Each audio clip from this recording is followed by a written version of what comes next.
Now we are on part 2, spending plan management concept. It's called the breaking away from the tax trap. Okay, when you retire, what becomes more important to you? Is it the amount of money you have managed to save over the years, or rather the amount of money you are actually able to spend in your retirement? It's quite obvious that the latter holds more significance. Just imagine, if you did not have to pay taxes on your income, how much more of your hard-earned money would you have available to spend? Furthermore, if you didn't have to withdraw as much money due to the absence of tax obligations, how much longer would your savings last? It's worth considering the potential impact of tax-free income on the longevity of your fund. Allow me to pose a query.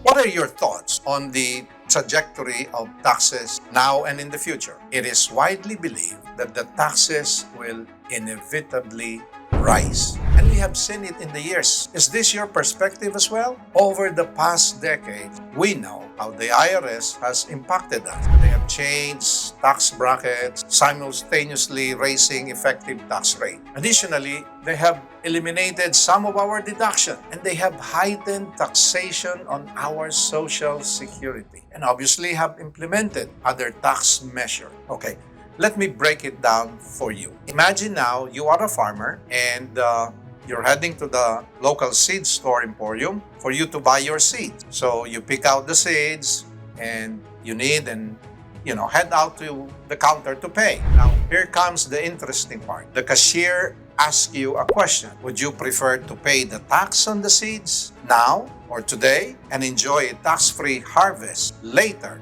or in the future? Or would you rather get the seeds tax-free and pay the tax on the harvest instead? It is actually a decision you have to make. Personally, I don't know about you, but definitely I will opt to pay the tax on the seeds and relish a tax-free harvest. And most people, if not all, I believe would choose the latter. Isn't it fascinating now that our 401ks, 403bs, the traditional IRAs that we have known, works exactly the opposite? We set aside a small amount of money presently and bear the burden of taxes later on.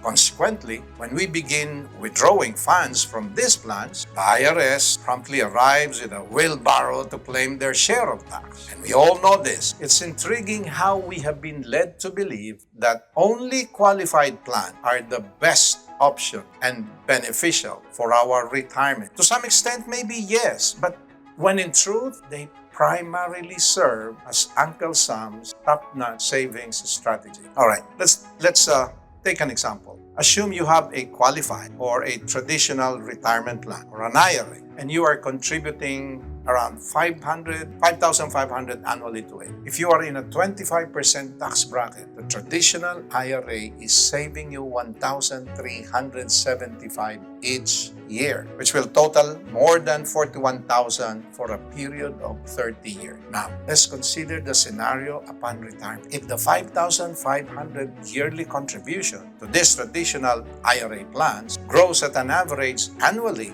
of 7%, over the next 30 years, the account will reach approximately $560,000. However, when you start withdrawing $40,000 annually, and you would for your annual income, all withdrawals are taxable. At a 25% tax rate, you will be paying around $10,000 in taxes each year. So in a little over 4 years, you will have paid back the tax saving of that 30 years. And over 25 years of your retirement period, you will be spending at least $250,000 in taxes.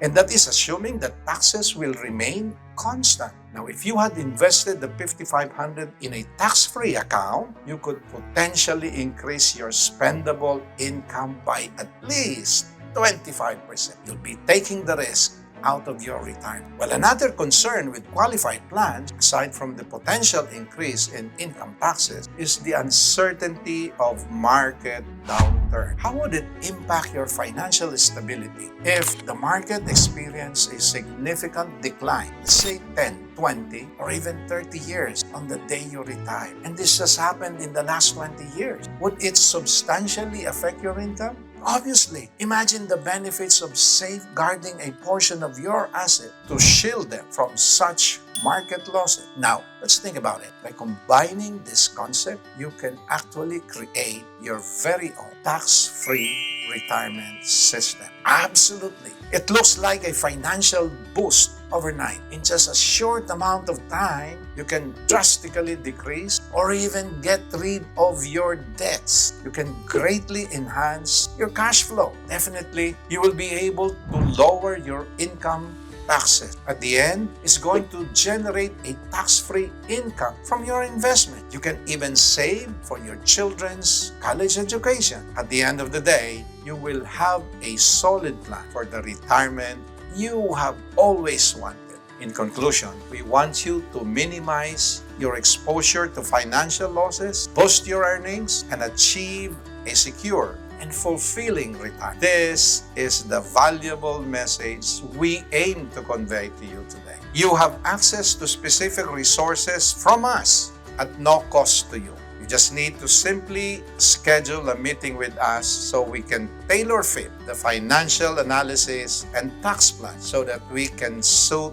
these plans according to your needs. You can always contact us at patrick@universefinancial.com or call us at 888-581-3320. Have a great day.